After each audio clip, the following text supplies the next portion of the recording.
چونکہ اس جنگی جہاز کی تعمیر میں بادشاہ نے پیسوں کی فراوانی کر رکھی تھی، لہٰذا بلڈرز اس حکم کو بھی مان کر کام کرنے میں مصروف ہو گئے۔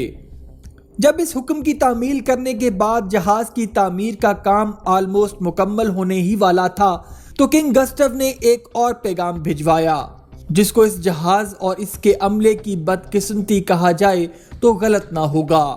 کیونکہ کہا جاتا ہے کہ یہ حکم ہی اس جہاز کے ڈوبنے کی اصل وجہ بنا۔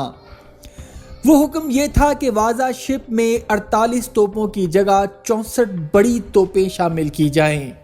دوستو، یہ حکم ملا تو اس جہاز کے بلڈرز کے انچارج کو اس بات کا یقین ہو گیا تھا کہ اتنے زیادہ وزن کے ساتھ شپ کبھی بھی پانی پر اپنا توازن قائم نہیں رکھ سکے گا اور ڈوب جائے گا۔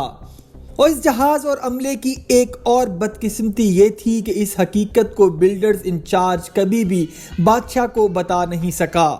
کیونکہ اس حکم کے کچھ ہی دن کے بعد بلڈر انچارج ہارٹ اٹیک کی وجہ سے مر گیا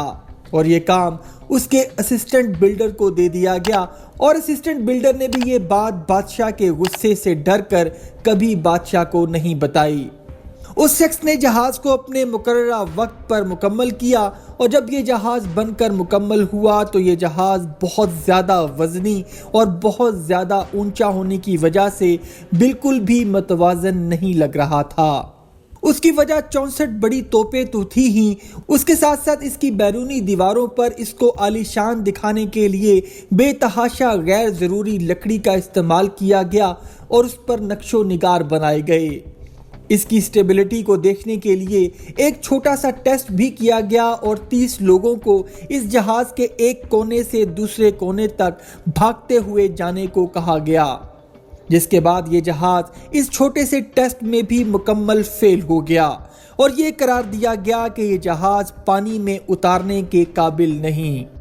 لیکن دوسری طرف کنگ گسٹو نے حکم جاری کیا کہ اگر اس کو یہ جہاز اپنے مقررہ وقت پر پانی میں اترتا نہ دکھائی دیا تو تمام بلڈرز کو موت کے گھاٹ اتار دیا جائے گا،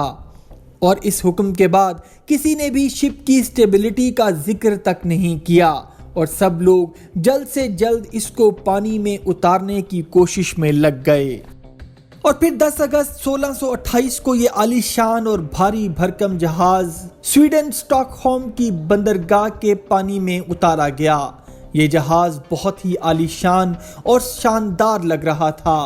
جس سے سویڈش نیوی کی طاقت کا اندازہ ہو رہا تھا۔ اس بحری جہاز میں عملے کے 130 لوگ سوار تھے، جن کو 100 کلومیٹر کا سفر طے کرنا تھا۔ دوستو، یہ جہاز جب بندرگاہ سے 1 کلومیٹر دور پہنچا تو اس نے بادشاہ کو سیلوٹ پیش کرنے کے لیے اپنے سارے گن ڈیکس کھول دیے اور تمام توپوں کو ایک ساتھ چلا کر ایک سیلوٹ پیش کیا، اور پھر ہوا کے ایک چھوٹے سے جھونکے کی وجہ سے یہ بڑا بحری جہاز پانی میں ایک طرف جھک گیا، اور پھر ڈبل گن ڈیک کے انتہائی زیادہ وزن ہونے کی وجہ سے پانی گن ڈیک کے اندر داخل ہو گیا، اور 5 منٹ کے اندر یہ پورا کا پورا عالی شان جنگی بحری جہاز ڈوب گیا۔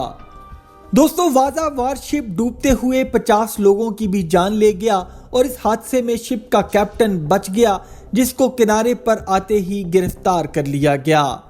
دوستو، اس بحری جہاز کے ڈوبنے کے پیچھے در حقیقت کنگ گسٹو II ہی ذمہ دار تھا، کیونکہ اس کی ضد نے ہی جہاز بنانے والوں کو اس قدر مجبور کر دیا کہ انہوں نے تجربہ نہ ہونے کے باوجود بادشاہ کی موت کی سزا سے ڈرتے ہوئے یہ کام کیا، اور نتیجہ یہ نکلا کہ جہاز 5 منٹ کے اندر سمندر میں غرق ہو گیا۔ دوستو، اس جہاز کے ڈوبنے کے 333 سال کے بعد اس کو سمندر کی گہرائی میں سے ڈھونڈ نکالا گیا، اور پھر 1961 میں اس کو سمندر کی گہرائی سے باہر نکالا گیا۔ حیران کن بات یہ تھی کہ ڈوبنے کے 333 سال کے بعد بھی یہ جہاز اپنی اصل حالت میں موجود تھا، اور جب اس شپ کو باہر نکال کر اس کے اندر کا جائزہ لیا گیا تو سب یہ دیکھ کر حیران رہ گئے کہ ڈیک پر موجود توپوں کے پاس آج بھی کچھ انسانی ڈھانچے موجود تھے، جو جہاز کے ڈوبنے کے بعد اس ڈیک پر دم توڑ گئے۔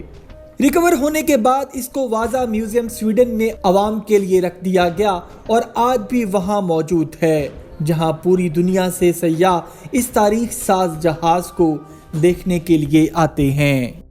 امید کرتا ہوں دوستو آج کی ویڈیو آپ کو پسند آئی ہوگی۔ اگر ویڈیو پسند آئی ہے تو ویڈیو کو لائک، شیئر اور کمنٹ سیکشن میں اپنی رائے کا اظہار ضرور کر دیجیے گا، اور جاتے جاتے چینل کو سبسکرائب کر کے ہماری حوصلہ افزائی بھی کر دیجیے۔ اپنا اور اپنے گھر والوں کا بہت سا خیال رکھیے گا۔ اللہ حافظ۔